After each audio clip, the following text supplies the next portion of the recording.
Shalom, Mara Ribeiro. Hoje eu quero fazer um vídeo sobre a posição da Prisca Coco no que tange a primogenitura. E assim, ela afirma que na vida eterna nós vamos viver princípios judaicos. A Prisca, ela tem um conteúdo muito bom no canal dela. Ela aborda temas super importantes.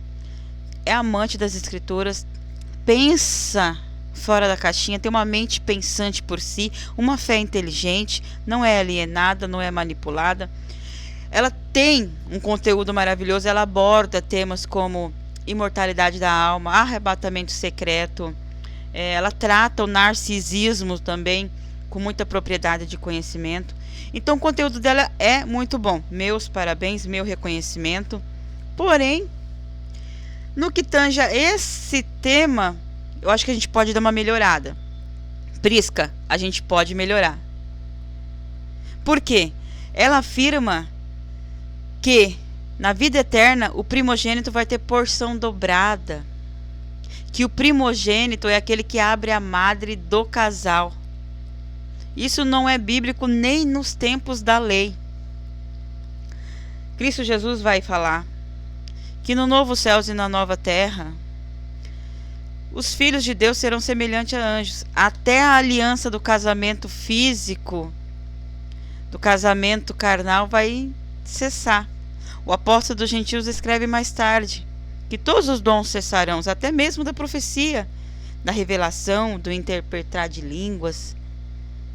Tudo vai cessar. O único que vai permanecer é o amor fraternal. E os demais todos cessarão. Se os dons de Deus vai cessar, as leis então, por quê? Deus fez a lei judaica e entregou para o povo judeu com um objetivo: eles sobrevivessem até que o Messias viesse. E eles tinham que sobreviver enquanto comunidade e enquanto nação no mundo, por causa do mal existente, para que a sua palavra se cumprisse, para que todas as coisas se cumprissem. Então Deus deu leis civis, leis no que tange a saúde, no que tange a alimentação. Deus deu leis cerimoniais como representação daquilo que viria de um pacto santo, perfeito e eterno. E Deus deu leis para que essa comunhão e harmonia em comunidade judaica e a sobrevivência quanto nação acontecesse. Por causa do quê? Da existência do mal e do pecado. Mas abolido já o mal e o pecado, não tem necessidade dessas leis. Para que leis sobre escravidão? Para que leis sobre o cuidado do corpo, né? No que comer, no que não comer, como fala Levíticos? Para que leis no que tange ao cuidado da terra, no que semear, no que não, o repouso da terra, o ano jubileu, a caridade, a texacá? Para que leis tais como essa para corrigirem, para costurarem o pecado, se o pecado já foi arrancado pela raiz? Então deixou a desejar. A palavra de Deus não ensina isso, pelo contrário. Toda a escritura, desde o Gênesis ao Apocalipse, Deus vem tratando a primogenitura não como algo de chamar a atenção de Deus. A atenção de Deus está voltada para o obediente, para aquele que ama e guarda os seus mandamentos, independentemente da sua posição ali na hierarquia patriarcal. Porque a gente vê aqui, ó, o primeiro primogênito é o filho de Adão. E a gente vê que o seu coração era mau e invejoso, e a sua primogenitura não lhe salvou em nada. O fato dele ser o primogênito não teve proveito algum para ele, porque ele era mau e invejoso. A atenção de Deus está voltada para aquele que obedece, ama e se entrega, independente se primogênito ou não. A primogenitura, nesta história de primogenitura, os primogênitos foram todos arruinados, foram todos desaventurados. O segundo primogênito que a gente vê é o de Abraão. Ismael, filho de Agar, foi o seu primogênito. E o anjo de Jeová revela a Agar que Ismael, isto é, os árabes, seriam adversário dos judeus, isto é, de Isaac, por gerações futuras. Ia ser um homem guerreiro, a mão dele ia ser contra todos e todos contra a mão dele. Nascido no deserto, feito um leão selvagem. E o fato dele ser o primogênito de Abraão não lhe ajudou em nada. Agora a gente também vê Esaú como o primeiro filho de Isaque, que foi rejeitado desde o ventre. Pois era irmão gêmeo de Jacó, eles lutavam no ventre pela primogenitura. Jacó lutava desde o ventre para ser o primeiro. Mas foi dito no ventre: o maior servirá ao menor. E o que lhe trouxe de proveito a primogenitura, se no ventre Deus já tinha dito o maior? Ei, vai servir o menor. Ah, mas depois Jacó foi usurpador, Jacó foi enganador. Não, Jacó não enganou, Jacó comprou a primogenitura, porque para ele era importante. Agora, Esaú teve por nada a sua primogenitura, vende por um prato de lentilhas, vendeu barato. Porque para ele não era nada, mas para Jacó era. Comprou, barato, mas comprou. Então assim, Deus na sua onisciência, ele vê que Esaú, ele não era tinha um coração bom como o coração bom de Jacó, porque as obras que ele não praticou no ventre, depois ele pratica. O desprezo que ele vai ter pela primogenitura. Rubens, o filho de Jacó e Leia, também era o primogênito de Jacó. Só que ele sobe ao leito do seu pai, ele profana o leito do seu pai. E por isso ele não é, a primogenitura é dada para os filhos de José. Rubens não era o primogênito, era o primogênito. E no que lhe aproveitou a sua primogenitura, se o seu coração era mau, promíscuo, adúltero, ele vai e deita-se com a concubina do seu pai e mancha os lençóis do seu pai. Praticou um ato terrível. A sua primogenitura não lhe ajudou em nada, porque o seu coração era pecaminoso. E toda a fazenda e todo o direito vai para os filhos de José. E José era um dos últimos filhos. O antepenúltimo. O penúltimo, aliás.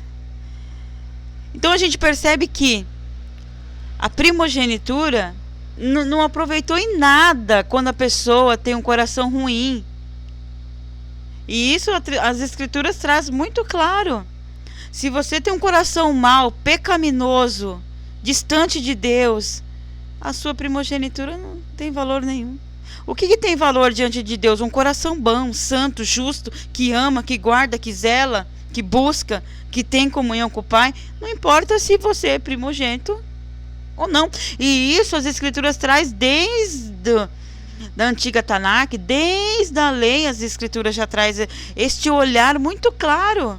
Não adianta você ser primogênito e você ser mau como Caim, como Ismael, que perseguia o filho da amada, porque toda a fazenda Deus deu para Isaac, até a escolha, até a herança, até o nome.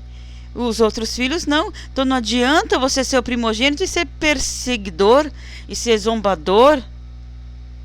Não adianta você ser primogênito e ser como Esaú, faz as coisas por loucura, faz a coisa pensando no ventre, faz a coisa pensando no estômago. Nem só de pão viverá o homem, mas de toda a palavra que sai da boca de Deus. Esaú não conheceu isso. Então não adianta você ser o primeiro e deitar com a sua madrasta.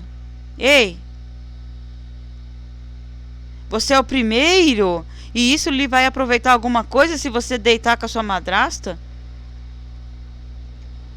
Agora Manassés, filho de José, Efraim, seu irmão mais novo, ficou sendo primogênito e portador da bênção de Abraão. Quando Jacó chama os filhos de José para abençoá-los, ele sabia que Manassés era o filho mais velho.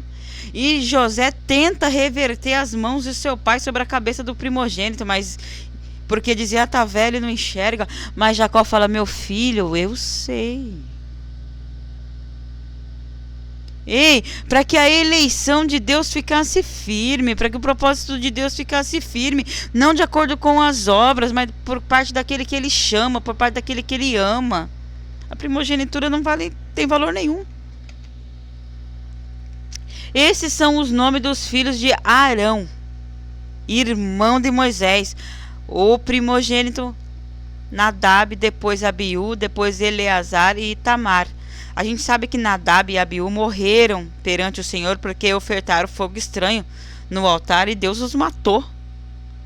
Então o que adianta ser o primogênito se você é mau, se você é narcisista, se você é controlado pelo seu próprio coração, pelo seu próprio ego, pelos seus próprios saberes? Nadab e Abiú tinham um Deus particular. O Deus deles era eles mesmos. Faziam o que queriam, indomináveis. Davi era o amado de Jeová. Seu primogênito chamava-se Amon. Mas Amon ama Tamar e comete um incesto. Então o que adianta você ser o primogênito se você vai fazer uma loucura dessa em Israel? A menina tenta impedi-lo. Olha, não faça assim, não faça tal. Ei, não faça essa loucura em Israel. Não, Amon não ouve. Amon tinha um amigo. E ele vai ouvir as palavras de seu amigo. Não ouve as palavras da moça. Comete um incesto. Comete um abuso. Comete um estupro. Ei, o que adianta ser filho do rei? Ter a primogenitura e ser uma pessoa assim? Oh. Gerson foi o filho de Moisés e Zípora. Ele foi o primeiro filho de Moisés. Mas ele não foi o sucessor de Moisés. Ele não sucedeu Moisés. Pelo que um anjo aparece, tenta até matá-lo. Então não adianta ser o primogênito e ser mau. Eliabe, filho de Jessé. Quando Deus fala para Samuel: levanta, Samuel. Eu vi dentre os filhos dos homens um segundo o meu coração. Está dentre os filhos de Jessé. Vai e unge um dos filhos de Jessé, rei sobre Israel. E Eliabe era guerreiro, era adulto, tinha um estereótipo de dominador, de governante, de soldado. Ele era o primeiro, mas foi rejeitado, porque Deus fala assim: eu vi um segundo o meu coração. Aí passa todos os filhos de Jessé perante Samuel.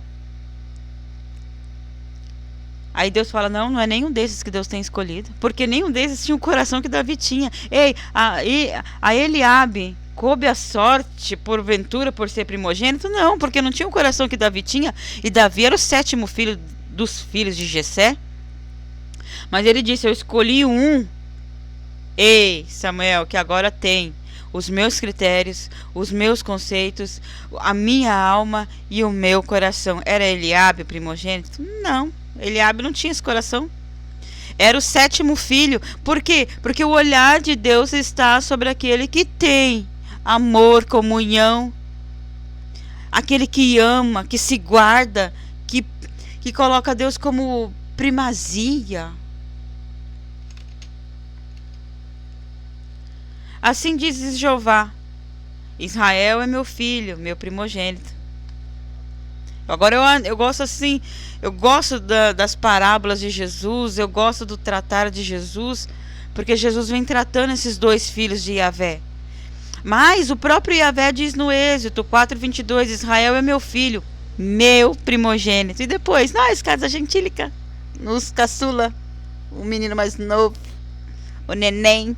Mas Israel é o filho mais velho, que Deus fez a primeira aliança, Deus se deu a conhecer primeiro. Mas aí Jesus vem trazendo esse mistério de Deus ter 2 filhos. E o primeiro filho é Israel. E depois nós, casa gentílica, enxertado nessa boa oliveira. Ele diz: mas que vos parece? Um homem tinha 2 filhos, casa de Israel e casa gentílica. Um homem, Deus Pai, dirigiu-se ao primeiro, disse: filho, Israel, vai trabalhar hoje na minha vinha. Quando chama Israel para um concerto, para uma promessa, para uma aliança. E disse, um certo homem tinha 2 filhos. Lucas 15, 11. Aí Jesus vem tratando pelas suas parábolas os 2 filhos que Deus teve, casa de Israel e casa gentílica. Agora, Prisca vai falar que o primogênito é aquele que abre a madre do casal. Só que em Deuteronômios 21, 15 e 17 diz que quando um homem tiver 2 mulheres, uma quem ama e a outra quem despreza, e a amada e a desprezada lhe derem filhos, e o primogênito for da desprezada, será que no dia em que fizer herdar a seus filhos o que tiver, não poderá dar a primogenitura ao filho da amada, preferindo ao filho da desprezada, que é o primogênito. Então, o primogênito do homem, segundo a lei que ela diz seguir, independentemente da primeira aliança, da segunda, independente se ele ama uma ou se ele ama o que lhe abriu a força. Por quê? Na antiguidade, enquanto Israel tinha que sobreviver enquanto nação, aquele contexto de guerrilha, a grande arma de um exército estava no número de soldados. Quando um homem tinha muitos filhos, a chance de sobreviver era maior. Por quê? Porque as armas militares estavam no número de soldados. O viver em bando era muito importante, que se um bando fosse grande, melhor ainda, né? Então, o primeiro que lhe abre a força, que lhe dá a força é o seu primogênito. Não importa que mulher que deu. Isso não é bíblico nem na lei. Agora, o que fala a primogenitura de Deus, segundo todo esse contexto bíblico que a gente leu?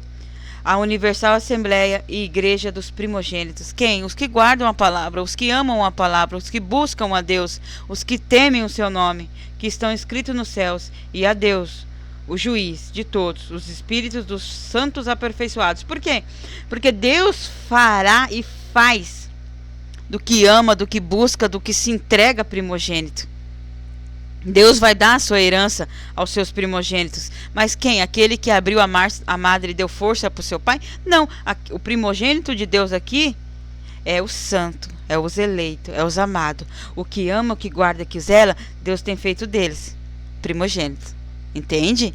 Então a primogenitura de Deus não está naquele que abre a madre e que nasce primeiro, não. A primogenitura de Deus está nos que ama, nos que guarda, nos que busca. Estes, independente se caçula, o 7º, o 20º, o 40º ou o primeiro, independente disso, estes são os escritos nos céus e que Deus vai dar o paraíso na terra. Eita Deus bom! Shalom a todos! Não saia daí que eu já volto.